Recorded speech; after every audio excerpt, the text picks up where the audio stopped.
So Jesus has just fed the 4,000, and the blind man was healed. The disciples are still kind of failing to understand. And now we're getting into, starting in verse 27, Jesus went out along with his disciples to the villages of Caesarea Philippi. And on the way he questioned his disciples, saying to them, "Who do people say that I am?" They told him, saying, "John the Baptist, and others say Elijah, but others one of the prophets." And he continued by questioning them, "But who do you say that I am?" Peter answered and said to him, "You are the Christ." And he warned them to tell no one about him. So, who do people say that Jesus is? They think that he's one of the prophets, Elijah. They think that he's one of the prophets. One of the prophets. Absolutely. So, there's going to be a lot of, it's not going to be that much that we're reading through this morning, but there's going to be a lot that we can get into, so I'm excited to get into this with you guys. So, do you want to elaborate on that? So, Jesus is commonly misunderstood by his disciples during this time, and is commonly, people are thinking that he's Elijah or John the Baptist or one of the prophets, and they're kind of failing to see him as Christ, failing to see him as the true Son of Man. So, yeah, does anyone want to elaborate a little bit on kind of like the history behind that and why the Jews are looking towards these examples at this time?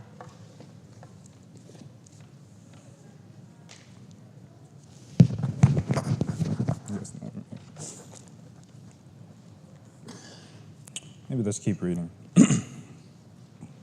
So, continuing on in verse 30, and he began to teach them, "And the Son of Man must suffer many things and be rejected by the elders and the chief priests and the scribes, and be killed, and after 3 days rise again." And he was stating the matter plainly. And Peter took him aside and began to rebuke him. But turning around and seeing his disciples, he rebuked Peter and said, "Get behind me, Satan, for you are not setting your mind on God's interests, but man's." So, a lot's going to happen here. So what's significant about Peter's confession right here?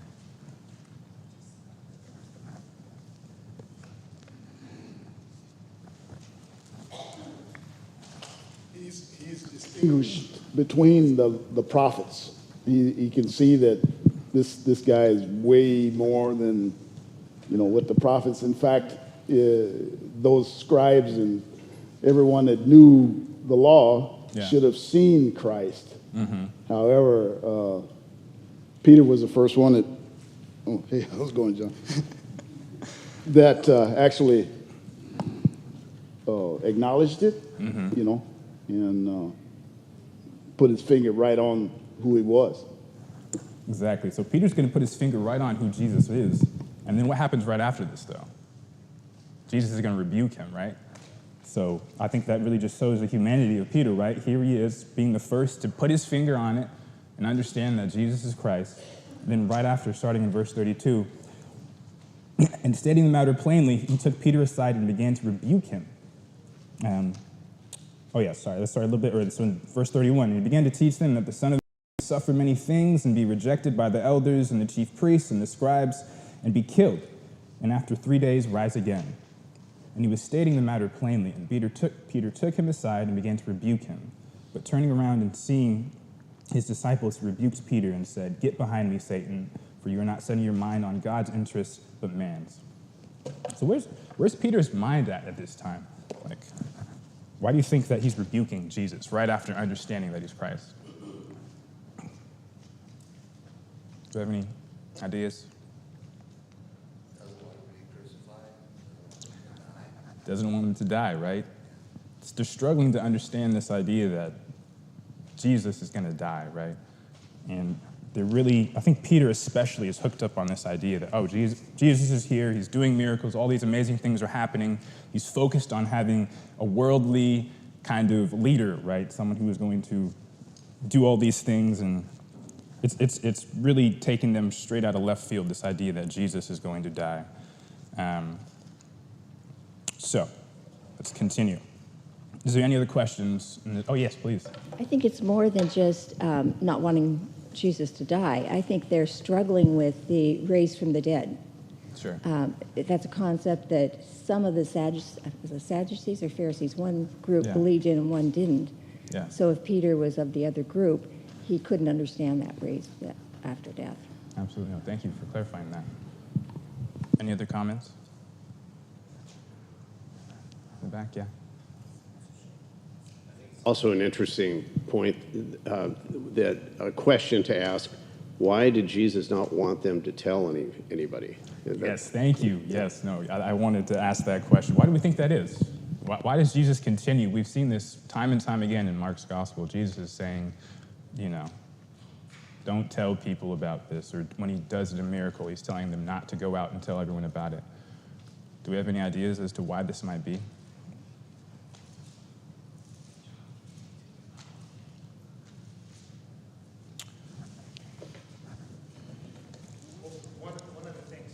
To do is he wants the people to seek him.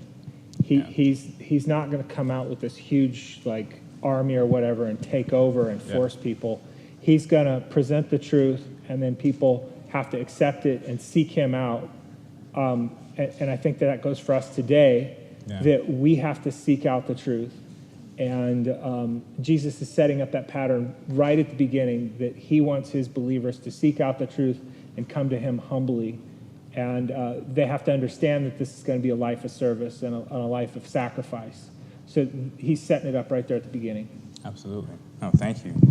That's a great point. And I think that also, Jesus understands that apart from the cross, they're not going to understand these things, right? So he still has a job to be fulfilled.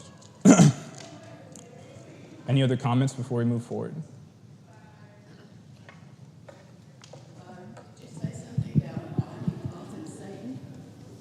Oh, yes.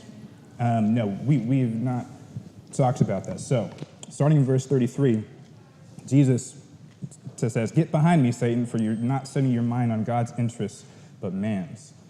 Pretty intense, right? For Peter to go straight from being the one to understand, and then to being rebuked by Jesus, and then for Jesus to use this verbiage, calling him Satan.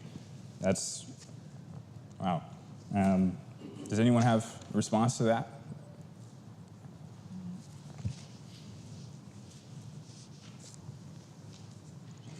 And his agenda was teaching, and so miracles really actually slowed him down. They were kind of just like an outpouring of the Spirit onto people around him, and it was like when he was seeing people really going through things, and he would perform a miracle. But his agenda was to teach the whole time. So anytime people would go and tell about the miracles, and people would crowd him and look for more miracles, and he's like, "No, I'm just trying to teach God's word, not perform miracles." So. Thank you for that point. Yeah, so commonly throughout Mark, we've seen that when Jesus is doing these miracles and crowds are forming, he's quick to get out to the other side of town, or he's quick to say, "No, please, don't spread what you've heard today," because he understands that people are going to be caught up, right, in the miracle, in the thing that just happened, and they're not always going to heed what he's actually saying, right, or the forgiveness of sins that he's given, and all the different things that Jesus has to say. Does that answer your... Yeah. Satan seems to be an extreme rebuke. Call him Satan. Yeah. I was wondering if there was some connection maybe with the temptation that Satan had put him through. Sure. That his temptation would have solved, if he had failed for any one of those things, would have solved a belief that the people had about the coming Messiah. He could have fed them bread, he could have saved their lives, etc. And that maybe Peter did something like that with his statement. Yeah, no. But I haven't quite put it together. Yeah, no, it's a great question. Humbly, I have to say. Does anyone have a more sufficient answer, I have to say? I don't have one myself.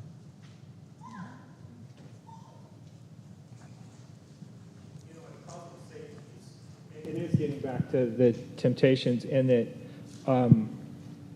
Jesus was here humbly to seek and save the lost through sacrifice. He wasn't here to set up an earthly kingdom. Yeah. And at this point, it's not clear that the disciples understood that. I think it's pretty clear they didn't understand that. So they're like, hey, we're on the ground floor of the new ruler of the world. And I mean, James and John's mom's going to say, oh, when you're in your kingdom, put my sons on either side. They're still thinking this earthly kingdom. So Peter's like, you're the man. You're going to be our new king, and I'm going to be your best friend. This is awesome. Totally. And there's some arrogance in there, Yeah. and a sheer lack of humility. Yeah. And Jesus sees that arrogance there. Hey, look, you're going to be the guy. And Jesus is like, no, I'm not. That's not what I'm here for. I'm going to be the guy, but in a spiritual sense, not in this physical sense. And that's why he rebukes him, because he sees that whole, maybe in our culture, we'd say like dollar signs. It's like everybody says, whoa, this is going to be awesome. Yeah. But it's like, no, guys, this is a life of service and sacrifice. Absolutely. Thank you. I find it interesting that Jesus always identifies, he knows the Spirit, right? And he calls him out, Satan. He didn't say Peter. Yeah. He said Satan. Yeah. To me, it's interesting that he didn't say, Peter, you're a rascal. Yeah. He said, look, Satan, you're the one behind saying this. It's not Peter. Whether he was possessed or what, Sure.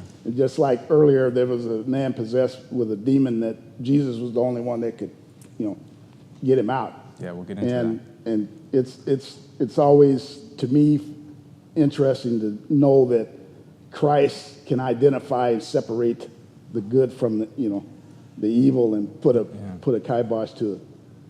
Wait a minute, you're not honestly Peter right now. Yeah. You're Satan. Just something curious.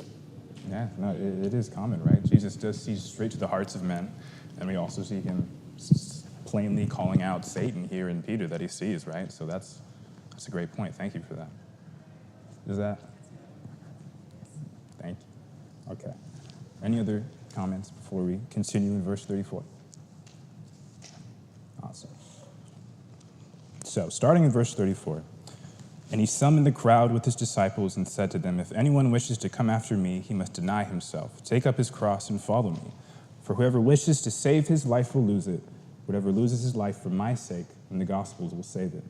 For what does it profit a man to gain the whole world and forfeit his soul? For what will a man give in exchange for his soul? For whoever is ashamed of me and my words in this sinful and adulterous generation, the Son of Man will also be ashamed of him when he comes into the glory of his Father and the holy angels. So, what does Jesus mean when he tells the crowd to deny themselves? What does that mean in their context, and what does that mean for us? Like, how does that apply to us?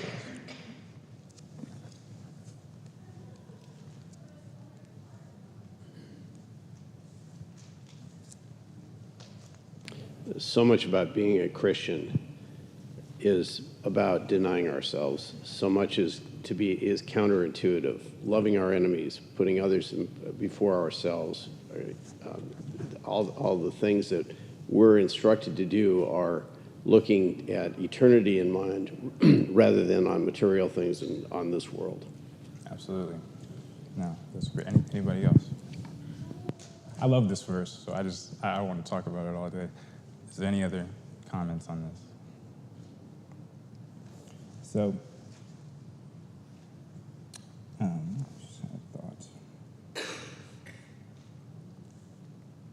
So once again, Jesus understands that the people are pretty confused at this time. Like, I think Jesus is really trying to nail the hammer home in this idea that they need to stop living sinfully and deny themselves, and to understand that the kingdom that he's come to bring in glory is spiritual, right? It's not something that they're going to experience in their lifetimes.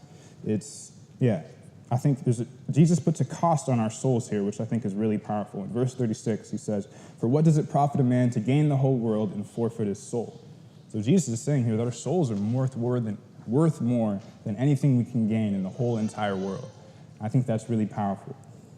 And moving forward, he says, for whoever is ashamed of me and my words in this adulterous and sinful generation, the Son of Man will also be ashamed of him when he comes in the glory of his Father and the holy angels.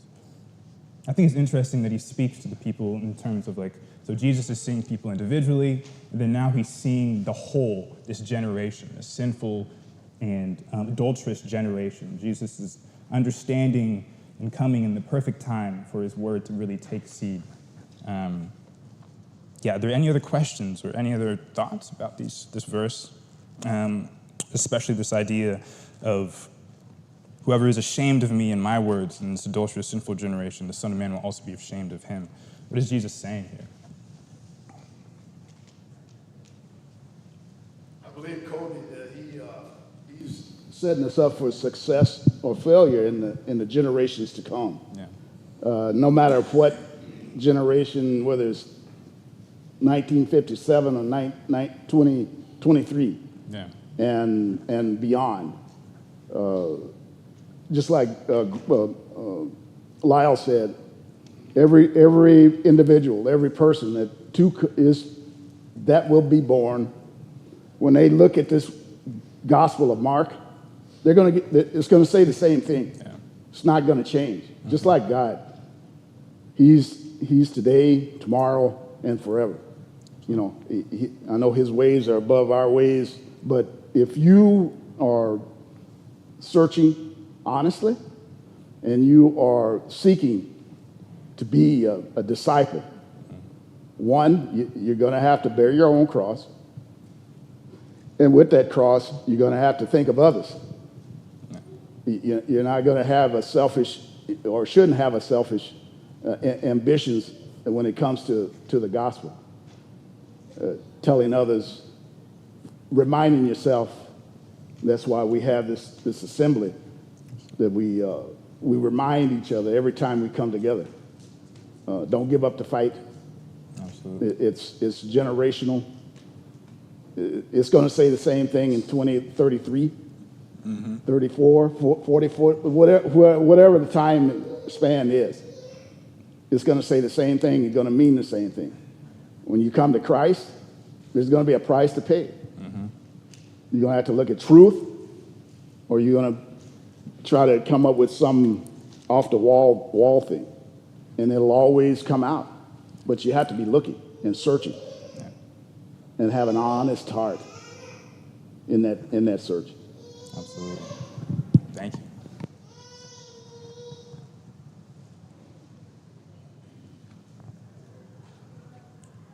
Yeah, powerful stuff. I mean, for me, when I read this verse, it really gets to the point of this idea of dying to Christ, right? This idea of taking up your cross. This is definitely not what I think a lot of us had in mind when we decided to follow Jesus, was dying to our previous selves, right?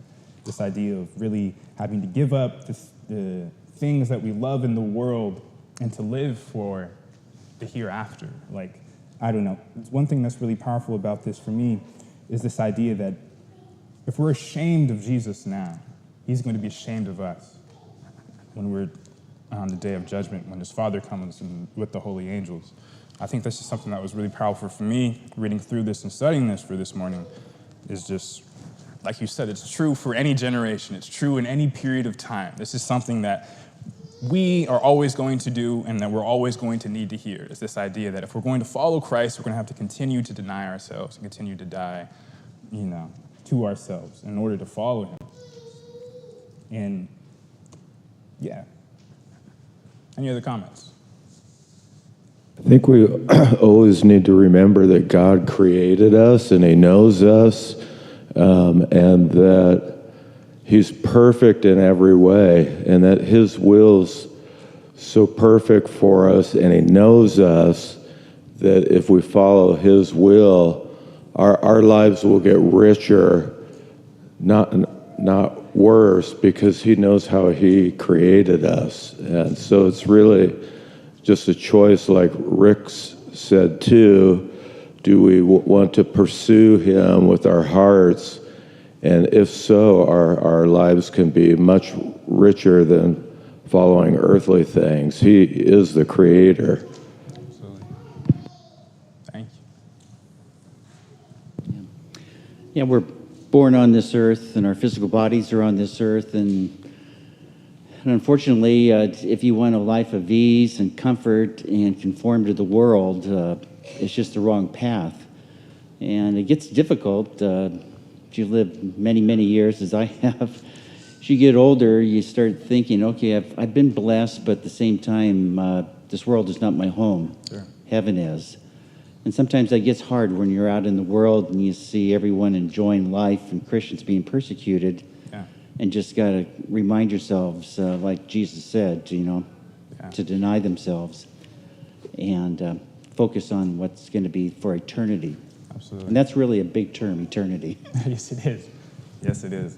I think especially now, too, right? We live in a time where, relatively in history, we live posh and comfortable lives. It's really easy for us to be content with whatever we think we can conjure up for ourselves in terms of a lifestyle. So I think it's really powerful.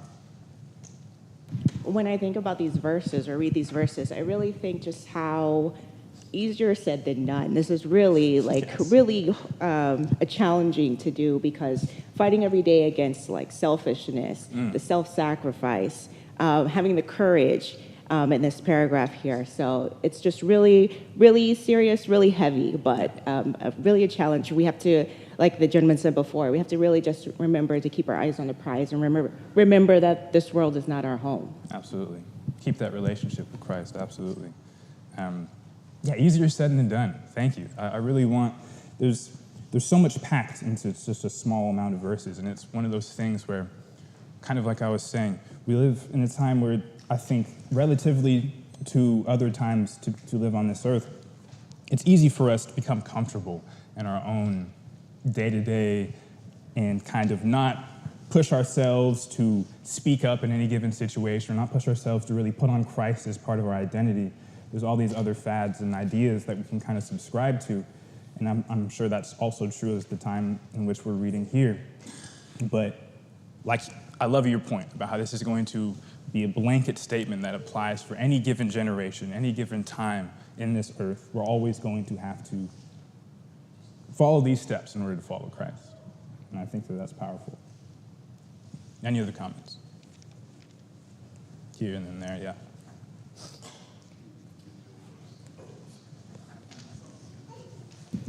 But as this world goes, we're all our own individuals.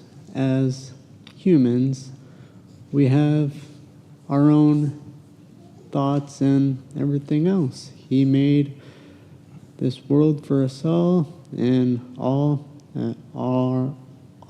of us are individuals, and he thought, I'll let them go. They're all individuals. As humans, I made this world and mankind, so I'll make them all as their own individuals, and my word is the above all, and I'll let them choose as they go, as we're all individuals with our own thoughts, and this world is ours, and he gave us life, and that's it, pretty much. I like your simplicity. Thank you. Sorry. So it's like the sister said, challenge.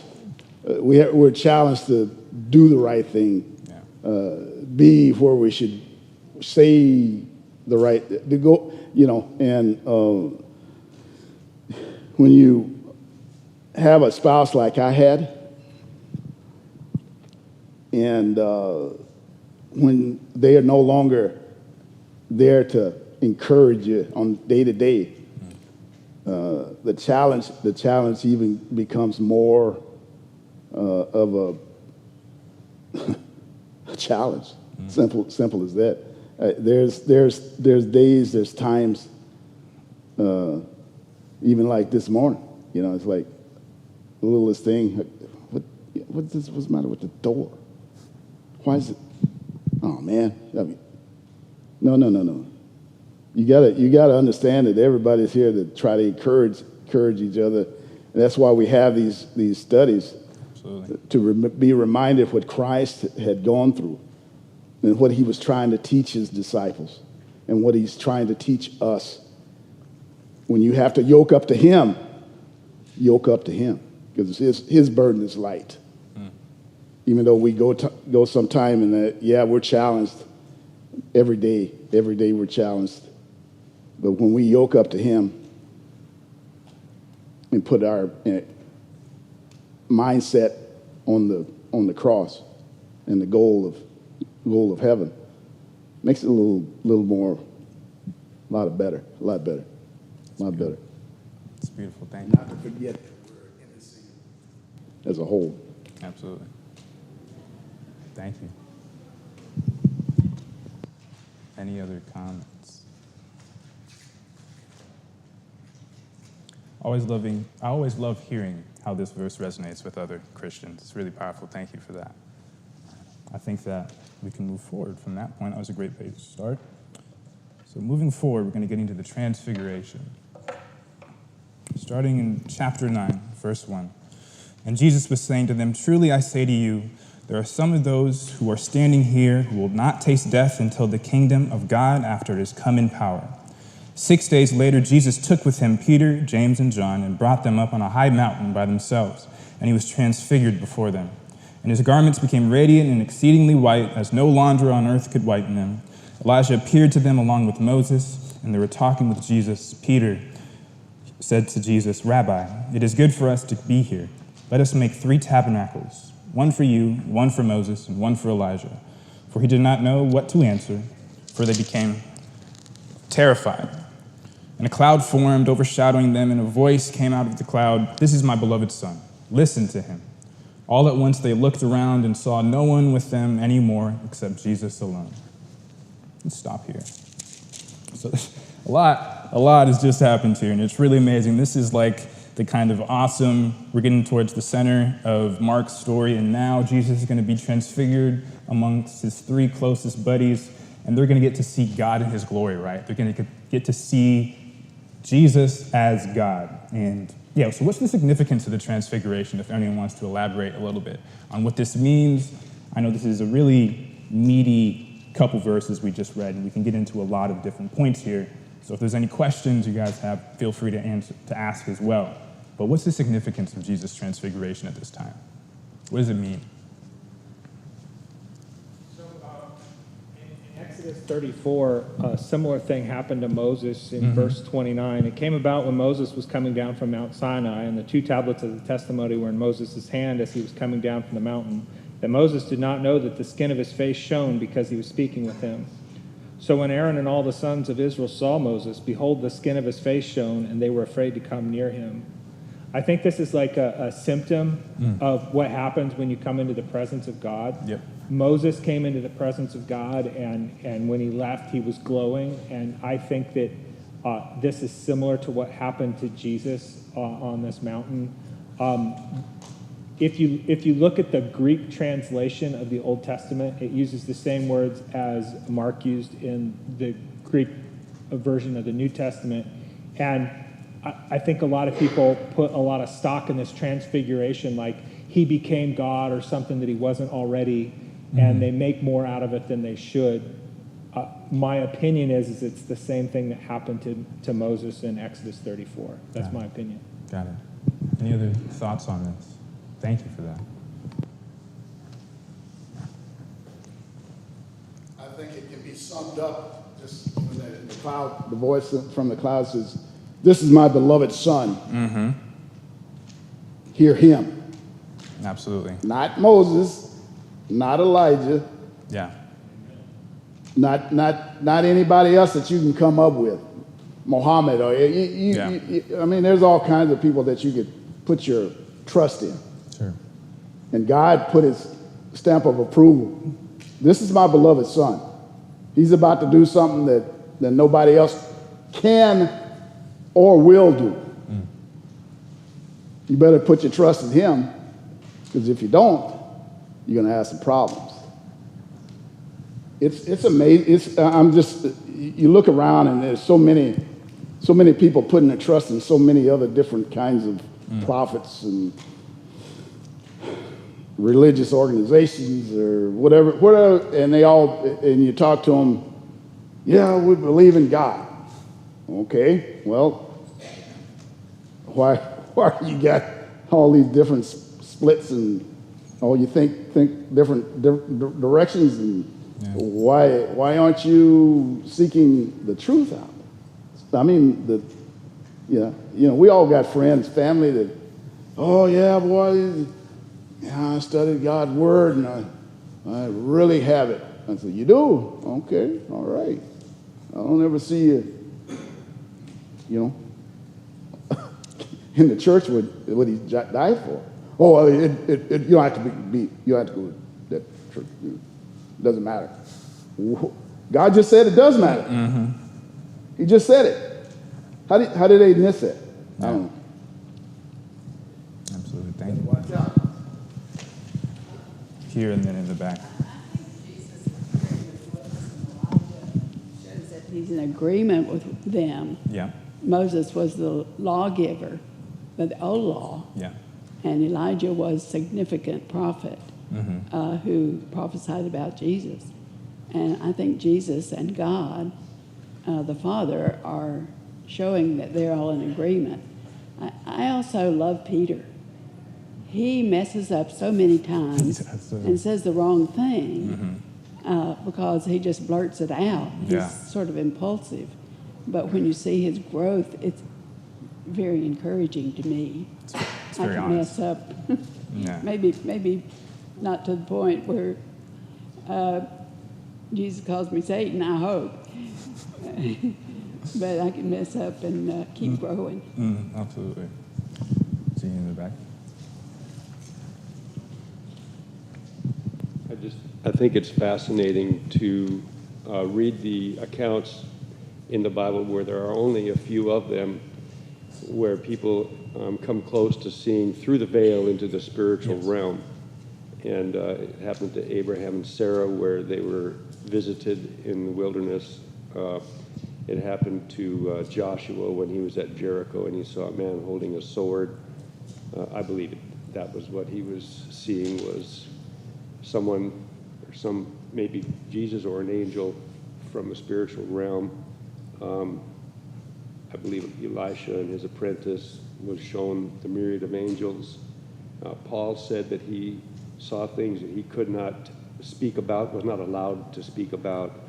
And then here, of course, in Mount Transfiguration, and maybe there's other occasions in the Bible, but it's just very fascinating because God does not give us that ability to see through the veil, to see what's going on there. And these are only just small glimpses, and not really even glimpses through the veil, but really just visitations from people who are there. And it's just interesting. Absolutely. Yeah, very significant moment. Wow. I think it's Moses was really significant to the Jews, and Elijah was really significant to the Jews, but Moses was the one that provided the law that he got from God. And Jesus is spending most of his time teaching, trying to clarify, this is what you're doing as far as your traditions, but this is what Moses actually taught. He's clarifying the law. And it would seem maybe to Peter, James, and John that Jesus would be subordinate to Moses because Moses had given the law that now Jesus is teaching on. But this is making it crystal clear to them, who will be future leaders in the church, that Jesus is the Son of God, and it's making it crystal clear there. And I think, and Peter reacts by saying, "Hey, let's make these tabernacle for each of you," and Jesus, and it's clear that he's not supposed to be doing that because Jesus is the Son of God. One other point that was a point that was brought up earlier was about how it may be that Jesus wanted to be teaching more than providing miracles, but it's really important to know the importance and the significance of the miracles. The miracles were to confirm the word. And we see that at the end of Mark. After Jesus is resurrected, and now he's speaking to his disciples, and he's giving them the final instructions. This is a really critical time for them. And he points out that they're going to be able to do these signs and wonders. And in chapter 16, verse 19, speaking to the apostles, he says, so then when the Lord had spoken to them, he was received up. Oh, no, I'm sorry. Let's start earlier. So verse 17, these signs will accompany those who have believed in my name. They will cast out demons. They will speak with new tongues. They will pick up serpents. If they drink any deadly poison, it will not hurt them. They will lay hands on the sick and they will recover. And verse 20, and they, in verse 20 it says, and they went out and preached everywhere while the Lord worked with them and confirmed the word by these signs that followed. So it's making it clear that that's the purpose of the miracles, was to confirm the word. Absolutely.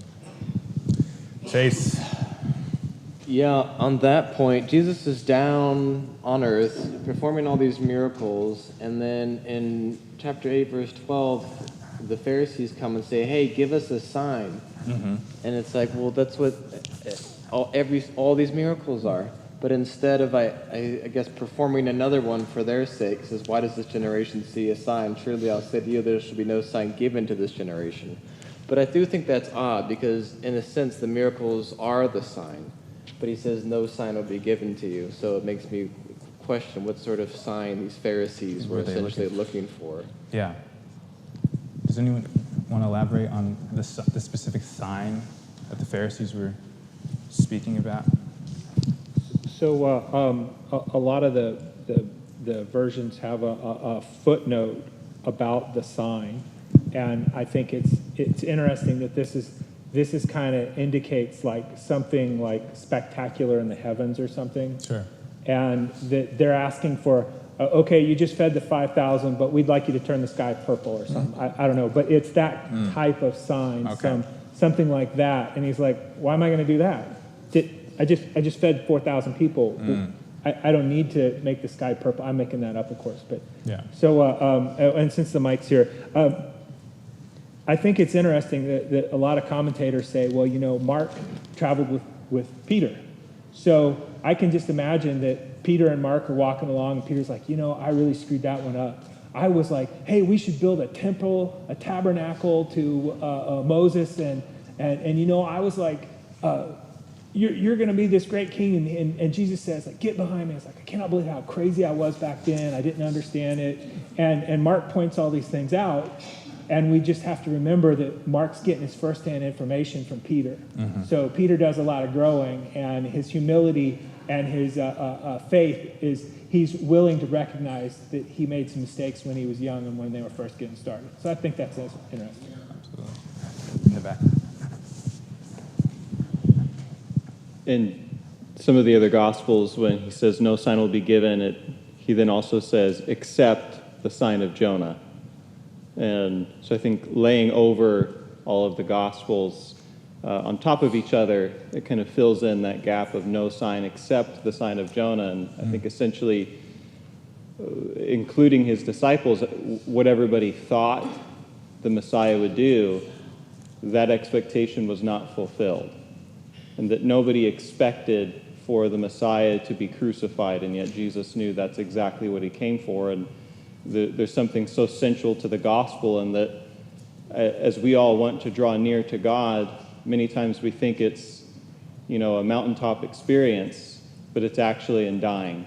It's us taking up our cross. Yeah. That's how we draw near to him. Yeah. And so it's the nature of the gospel, and that the sign that they were looking for, they didn't have eyes to see it. Thank you. Yeah, it's great. One more point, then we'll. I was going to say the Pharisees, the Pharisees, when they were asking for a sign, it was from God needs to prove Himself to me because we're this high and mighty. Yeah. And like Gideon in the Old Testament wanted a sign from God, but he asked for it in a humble way, and it's just a very different mindset. Sure. And Jesus again was performing signs out of compassion, and it was this very different they're trying to test God. You're not supposed to put God to the test. Absolutely. It's a very different mindset. Thank you. Yeah, absolutely. Let's keep reading. Okay, where was I?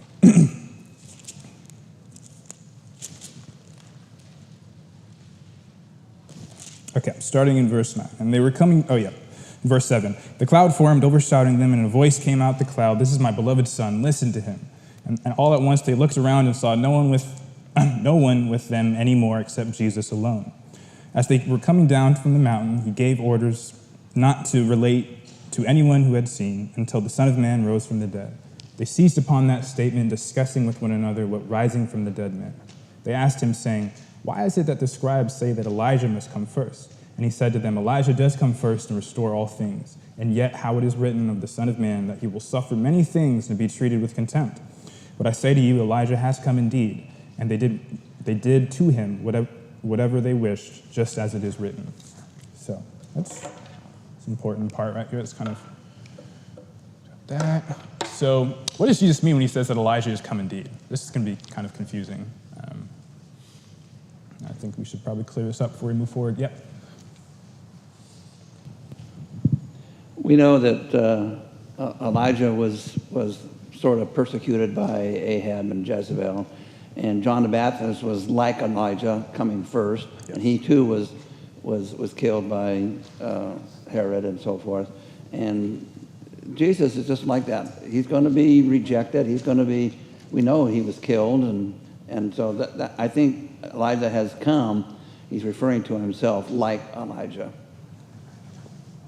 Thank you. In the back.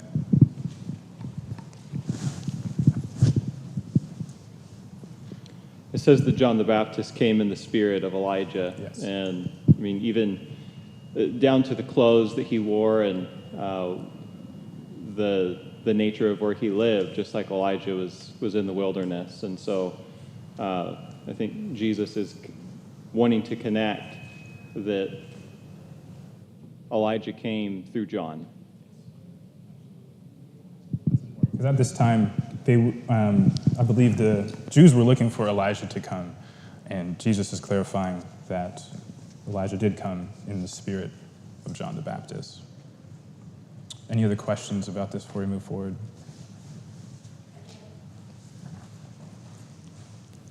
They go back to, in verse 10, struggling with the situation of until I rise from death. Again, they are not understanding this point, and it's confusing them. Then they go on to the further discussion about Elijah, and they're trying to put it all together. Yeah, absolutely. All right, let's keep moving. We're almost towards the end here. So starting in verse 14, when they came back to the disciples, they saw a large crowd around them and some scribes arguing with them. Immediately, when the entire crowd saw him, they were amazed and began running up to greet him. And he asked them, "What are you discussing with them?" And one of the crowd answered them, "Teacher, I have brought to you my son, possessed with a spirit which makes him mute. Whenever it seizes him, it slams him to the ground, and he foams at the mouth and grinds his teeth and stiffens out. I told your disciples to cast it out, and you said they could not do it." And he answered them, "O unbelieving generation, how long shall I be with you? How long shall I put up with you? Bring him to me." They brought to him the boy. When they saw him, the spirit threw him into a convulsion, and falling to the ground, he began rolling and foaming at the mouth. And he asked his father, "How long has this been happening to him?" And he said, "From childhood. It has often thrown him both into fire and into the water to destroy him. But if you can do anything, take pity on us and help us." And Jesus said to him, "If you can, all things are possible to him who believes." Immediately the boy's father cried out and said, "I do believe, help my unbelief." When Jesus saw that the crowd was rapidly gathering, he rebuked the unclean spirit, saying to it, "You deaf and mute spirit, I command you to come out of him, and do not enter him again." After crying out and throwing him into terrible convulsions, it came out, and the boy became so much like a corpse that most of them said, "He is dead." But Jesus took him by the hand and raised him, and he got up. When he came into the house, his disciples began questioning him privately, "Why could we not drive it out?" And he said to them, this kind cannot come out by anything but prayer." So we're out of time, but the final piece is hopefully Ben can pick up here, and we can talk about this because this is really important. But Yeah. Sorry, should have managed time a little better there, but I really enjoyed all the contributions this